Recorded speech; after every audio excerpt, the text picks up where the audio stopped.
Es nuestro primer encuentro el día de hoy. La asignatura la vamos a desarrollar en un periodo de 7 semanas. La primera semana, que es el día de hoy, vamos a estar viendo la unidad número 1, que es el enfoque de la investigación en ciencias políticas.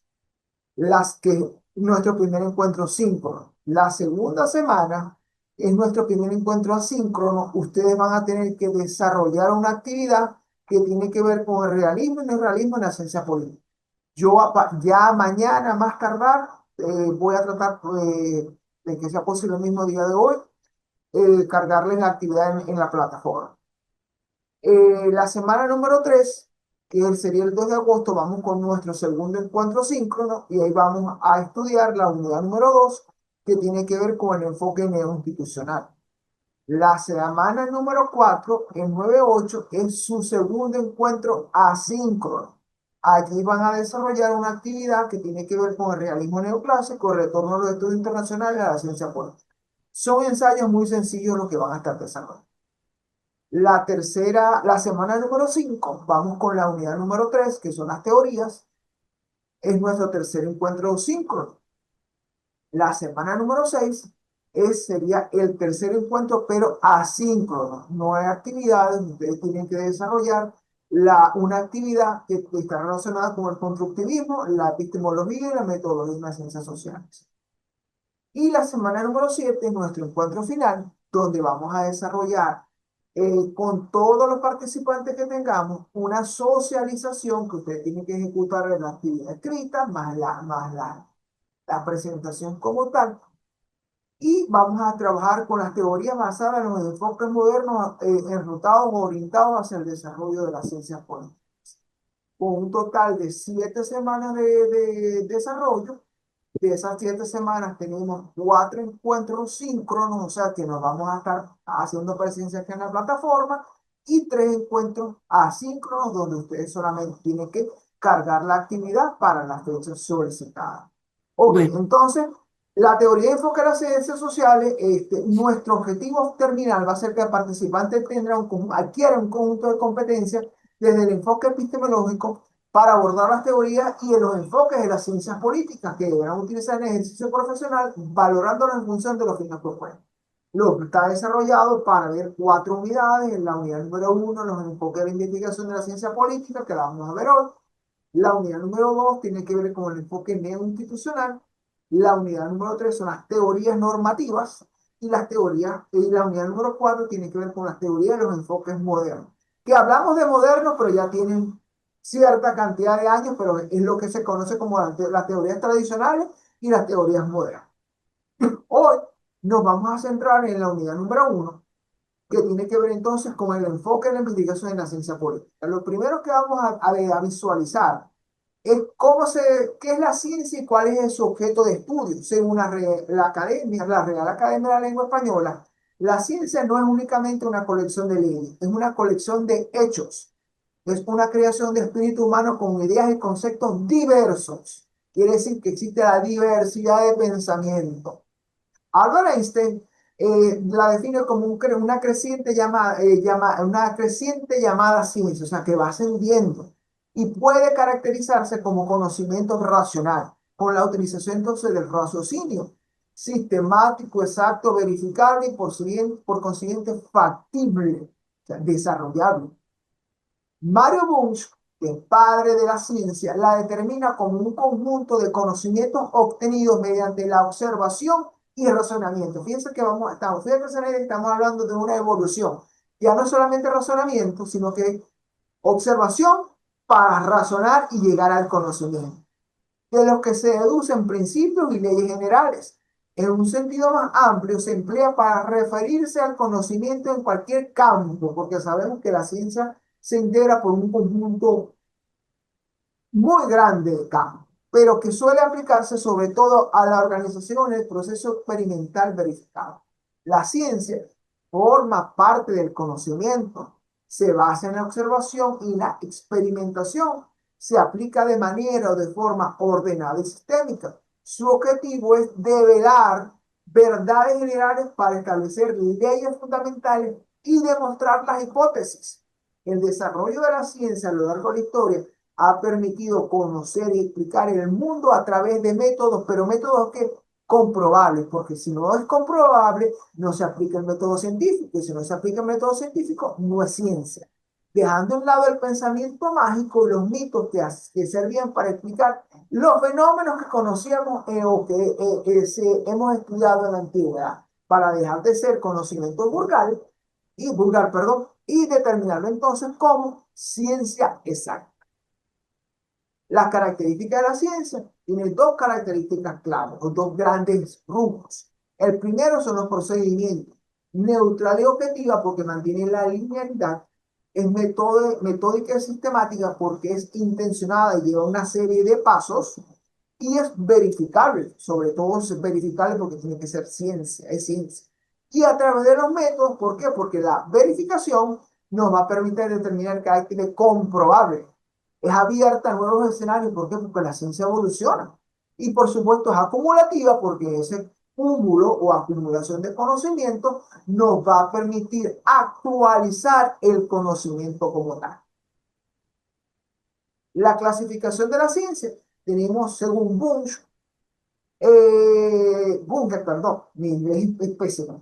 Las ciencias formales se basan en sistemas lógicos abstractos conformados por signos que permiten generar patrones de organización. Estos patrones se pueden aplicar en diversos objetos de estudio para explicar diversos fenómenos, es decir, un conjunto de fenómenos que hacen parte en este mundo donde nosotros nos encontramos inmersos y siempre estamos en función de la comprobación y la utilización de la ciencia. Las ciencias naturales se basan en describir y explicar, describir, explicar y comprender la naturaleza de los fenómenos que tienen lugar en ellas, de manera empírica o directa, a diferencia de la lógica abstracta de la ciencia formal. O sea que las ciencias formales prevalecen la lógica como tal para determinar el desarrollo y comportamiento de todos los elementos que están en la ciencia. Pero en las ciencias naturales vamos a enseñar entonces a comprender cómo se desarrollan esos hechos. Finalmente, tenemos las ciencias sociales. Se basa en estudiar tanto la conducta individual del humano a través de la sociedad, es decir, las interacciones que nosotros como personas desarrollamos en nuestra vida diaria, a través de diversas metodologías, tales como la cuantitativa, la cualitativa o la mixta, que significa entonces esa unión del elemento cuantitativo para determinar una cuantía y lo cualitativo para explicar ese fenómeno, como está sucediendo desde dos visualizaciones totalmente diferentes. La ciencia entonces tiene que ver con el elemento epistemológico, a través de qué, de un abordaje.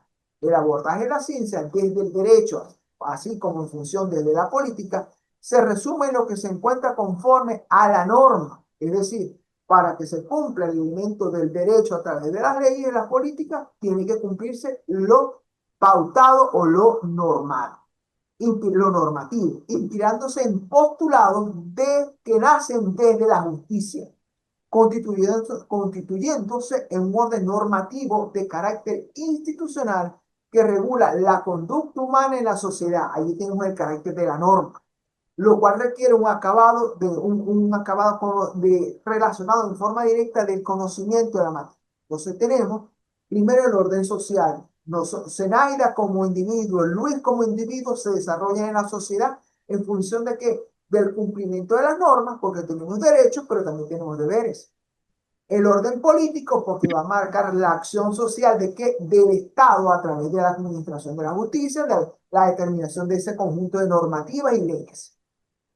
Lo ético-moral, que es tanto de nosotros como seres humanos, como de las organizaciones, a través de qué? De los códigos de ética, los códigos de conducta que lo determinan las personas que hacemos vida en las organizaciones. Y por supuesto, desde lo jurídico, porque va a determinar el rango o el marco de acción para que nosotros como individuos podamos desarrollarnos y conducirnos en la sociedad. ¿Alguna intervención, Zenaida? No, está muy bien, yo le estoy entendiendo. Ok, Sí. perfecto. La epistemología es la disciplina que estudia cómo se construye el conocimiento, se centra en el grado de certeza y en la probabilidad de un determinado campo del conocimiento. Es decir, Zenaida, vamos a traducirlo, vamos a llevarlo en forma más digerible. ¿De dónde nacen las palabras? Allí tenemos entonces la epistemología. A mí me encanta, Zenaida, colocar un ejemplo clave que yo aprendí cuando estaba con mi tesis doctoral. Fíjate que cuando tú agarras un texto de metodología y te vas a las técnicas e instrumentos para la recolección de datos, fíjate que siempre dice la palabra recolección, ¿verdad? Sí, señor. Pero ahí cometemos un error, Zenaida, y me lo explicó mi profesor de epistemología. Y lo debatía en una clase con el profesor de seminario y él me decía que no, porque así en el texto yo ya va, pero lo que está en el texto yo lo puedo transformar siempre y cuando tenga la base de cómo hacerlo y cómo discutirlo. Porque si digo recolección, significa que ya estoy tomando datos que han sido procesados, pero si hablo de colección de datos, de colectar datos, perdón, yo tomo los datos en primer orden. Zenaida va y hace un estudio sobre la aplicación de una determinada norma en una localidad en Pamplona. Cómo los ciudadanos determinan, los está impactando esa determinada normativa legal. Tú entrevistas a los ciudadanos, Zenaida. Ahí estás colectando los datos porque estás tomando la información en primer orden. Muy distinto es que tú digas, bueno, yo me voy a una publicación del Ministerio de Justicia de Colombia, si así se llama, si no se llama así, discúlpame, y me indicas que cuál ha sido, cómo se llama, y me dice, bueno, determinó que esa publicación, ese estudio del Ministerio de Justicia determinó que en un 78% los ciudadanos abordan ese elemento como clave para el desarrollo tributario de la localidad. Ahí sí estamos hablando de recolección, porque tú estás utilizando datos que ya han sido manejados por otra persona. ¿Me expliqué, Zenaida? Sí, señor. Entonces, fíjate que nosotros vemos el texto y decimos recolección. Y yo tengo que indicar primero si estoy colectando o recolectando datos. Entonces, lo importante de la epistemología para entender nuestro desarrollo en la vida diaria. Después tenemos la genosiología, que es un mecanismo metódico del conocimiento, por lo tanto, sistematizado, lo que ha permitido obtener y diversificar diferentes o diversos constructos del conocimiento. El aporte que hacemos a través de esa teoría escenaria, que lo conocemos entonces como geonoxiología. Y la epistemología jurídica, tanto política, es el campo de investigación vinculado al análisis y la comprensión de conceptos y factores que determinen el origen del derecho y su relación con el objeto de estudio. Si tenemos el derecho, ya sabemos cuál es el objeto de estudio. El objeto de estudio entonces sería, perdón, sería el campo jurídico, en una reflexión filosófica que mira su fundamentación a través de la ciencia y la conceptualización de las ideas básicas. O sea, de dónde nace la ciencia, de dónde nace el apego o el desarrollo, la marcada relación que tiene que ver con la ciencia, con el elemento jurídico y, por supuesto, a través del desarrollo de las políticas. Tenemos entonces que el comportamiento político como objetivo, como objeto científico es variado. Históricamente, a través de todo el conjunto de teorías desarrolladas dentro del ámbito de la política, estas se han centrado en la evolución de las instituciones. ¿Cuáles instituciones? Las que componen el Estado, más que en el estudio del comportamiento de los grupos de interés. ¿Quiénes son los grupos de interés? Nosotros como ciudadanos. Para Hofstede, en el 2010, propone que la mejor manera de construir argumentos teóricos sobre el comportamiento político es a través de los métodos cualitativos, no cuantitativos, no cuantificar, sino cualificar. Determinar entonces, comprender en forma integral cómo se está desarrollando esas acciones y cómo es la repercusión en la sociedad. Que explica entonces las relaciones encontradas en los métodos cuantitativos. Y ahí sí vamos a cuantificar para después entonces poder explicar. El autor aboga por un pluralismo metodológico, o sea, que no es netamente cuantitativo ni es netamente cualitativo. Hay la diversidad, la convergencia de elementos que permite entonces explicar la forma de estudiar el comportamiento político de las personas, nosotros como ciudadanos, y variar dependiendo y entender esa variación dependiendo del contexto en el cual se encuentra. Schwaber, en su texto del 2019, argumenta que en América Latina, que ya es parte de nuestro escenario, existe el interés de limitar el análisis de los factores que explican las relaciones clientelares de datos a través de las encuestas. ¿Por qué? Porque no solamente estamos viendo la cara, el factor, el 48%, el 54%, o sea, no, nos vende la idea de la cuantificación, porque allí estamos determinando qué grado de participación tenemos. Pero ahora, desde la perspectiva de la apreciación cualitativa, se pueden analizar los factores a escala macro que incentivan a los partidos políticos y a las personas que hacemos vida dentro de estos partidos políticos, los intermediarios, los votantes, a establecer una relación clientelar. Esta relación clientelar va a estar basada entonces cómo nosotros vemos a ese líder y ese 48%, por decir una cifra, está en función de qué atributos o qué características nos está representando ese líder para determinar esa medición o ese seguimiento. ¿Vamos bien, Zenaida? Sí, señor. El estudio entonces, el objeto de estudio de esta ciencia política se va a centrar en una palabra clave, que es la gobernabilidad.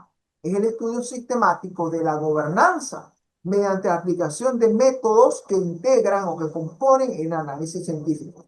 Y tal como se ha definido y estudiado tradicionalmente, la ciencia política examina el Estado, sus órganos y las instituciones que lo componen para determinar cómo desde el poder del Estado se determina interacción entre las políticas públicas y el desarrollo de las acciones que se ejecutan dentro de los órganos y las instituciones que componen el Estado. La disciplina contemporánea es considerablemente más amplia, por supuesto, abarca estudios de todos los factores políticos, sociales, culturales, psicológicos, demográficos que influyen mutuamente en el funcionamiento del gobierno y del cuerpo político. Se emplea entonces en crear un orden de ciencias sociales enfocada en distinguir la capacidad del actor político para conseguir que haga o ejecute lo que otro quiere a nivel nacional, internacional y local. Ahora, por mi conocimiento, te pregunto, perdón, para mi conocimiento te pregunto, ¿Pamplona queda en qué zona de Colombia? Pamplona queda en norte de Santander, Norte, norte de cerca de Santander. Venezuela, cerca de Oh, Cúcuta. cerca de Cúcuta. O sea que por la zona andina de nosotros, el estado Táchira, hay una conexión más rápida a Pamplona. ¿Qué distancia hay entre Bogotá, que es la capital, y Pamplona? No, pues no conozco en realidad la distancia, pero queda... Bueno, como decimos los venezolanos, ¿queda retirado o queda cerca? ¿Cómo? Como decimos los venezolanos, ¿queda retirado o queda cerca? No, ¿Lejano o retirado, cerca? a 12 horas, a 12 horas. Ok, entonces fíjate, desde el estado Zulia, desde donde yo vivo, hacia Caracas, que es la capital, hay un promedio entre 8 y 9 horas. Entre donde tú vives, que es Pamplona, y la capital Bogotá es un promedio de 12 horas aproximadamente. Entonces, Sí, pero no, a pesar de que estamos hablando de que Zulia y Pamplona son centros poblacionales de características relevantes, no es la misma forma de hacer gobierno que en la capital porque en la no, capital hay elementos que no se presentan en la cultura de, de tu departamento y en la cultura de mi estado. sí Entonces, cambia. entonces fíjate, es lo que quiero subrayar por el carácter de la presencia de factores sociales, culturales, psicológicos y demográficos que son propios de cada localidad escenario. Entonces, Sí, fíjate, entonces, como, no, como ustedes en Pamplona tienen ciertas características y nosotros en el Zulia tenemos ciertas características que no están presentes y no se hacen vida dentro de la gobernanza a nivel nacional. Entonces, cambia. elemento clave que lo vamos a llamar como esa característica de adaptabilidad o de adaptación de la gobernanza.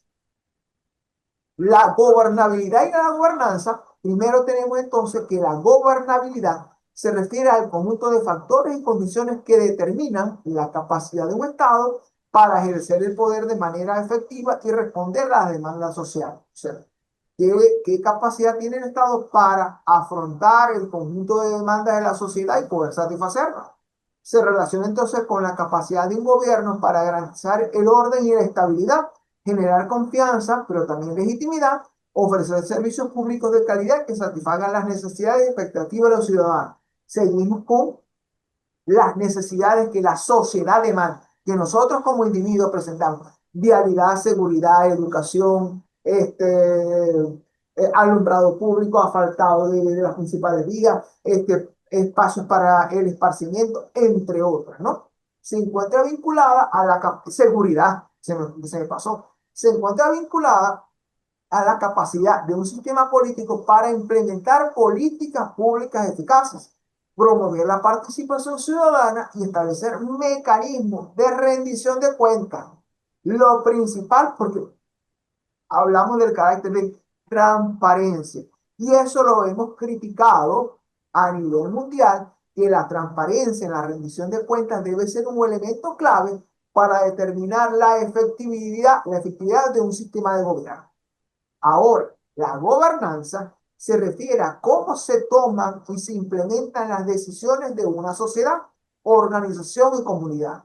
Es un proceso en el que se involucran diversos actores y se consideran múltiples intereses y perspectivas. ¿De quién? De los individuos que hacen vida en la sociedad. Puede ocurrir entonces a diferentes niveles, desde el local hasta el internacional, y puede abarcar temas como la política, en general, la política económica, el medio ambiente, el orden social, entre otros temas. Ahora, Zenaida, te pregunto, ¿cuál es la acción más característica que tú le ves desde el escenario colombiano a la gobernabilidad y a la gobernanza? ¿O qué es lo que tú dices, bueno, en mi país la gobernabilidad se caracteriza por, y la gobernanza se caracteriza por?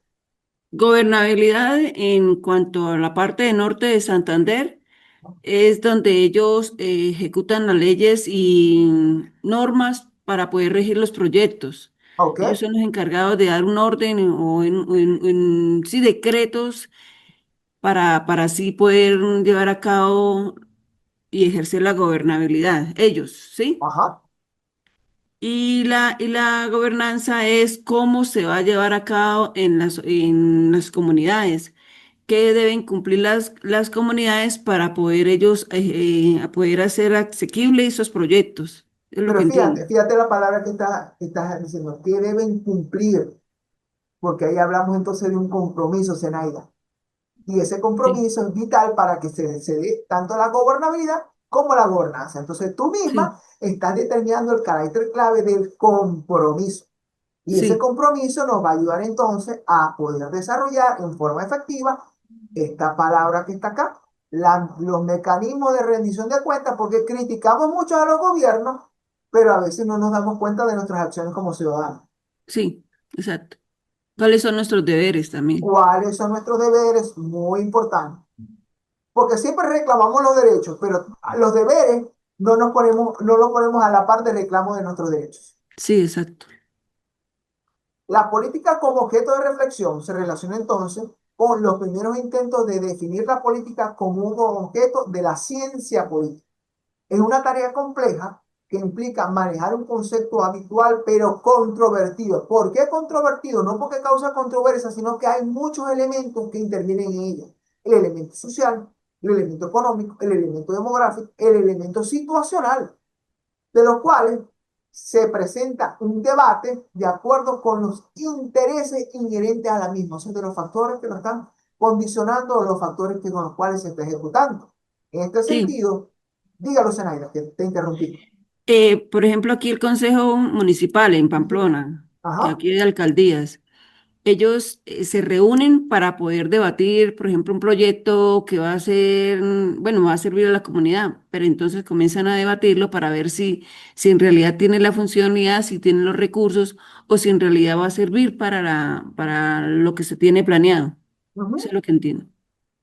Entonces, allí vemos la frase de una tarea compleja, porque primero es que todos nos pongamos de acuerdo y que todos los intereses vayan en función de los grupos de interés y no en función de Luis y en función de Zenaida como gobernante. Sí, En este sentido, entonces, se identifican dos grandes grupos de concepciones sobre la política.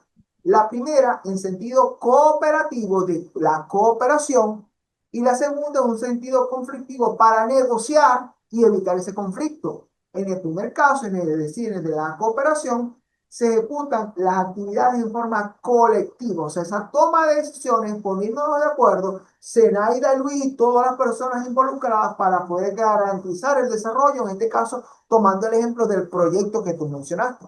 Y en el Sí, segundo caso, que tiene que ver con el conflicto, entonces se tiene como que la visión encontrada que debemos de tener para generar una práctica efectiva que nos oriente a satisfacer el bien de la comunidad con el uso efectivo de los recursos o fondos públicos en función del desarrollo de proyectos que vayan a incrementar la calidad de vida de nuestros habitantes. Y por supuesto, allí debemos de negociar, dar nuestra mejor versión y evitar conflictos de intereses que en vez de incrementar la actividad participativa vayan en decremento o detrimento de la negociación de esta actividad participativa. Te voy a hablar desde nuestro escenario, Zenaida.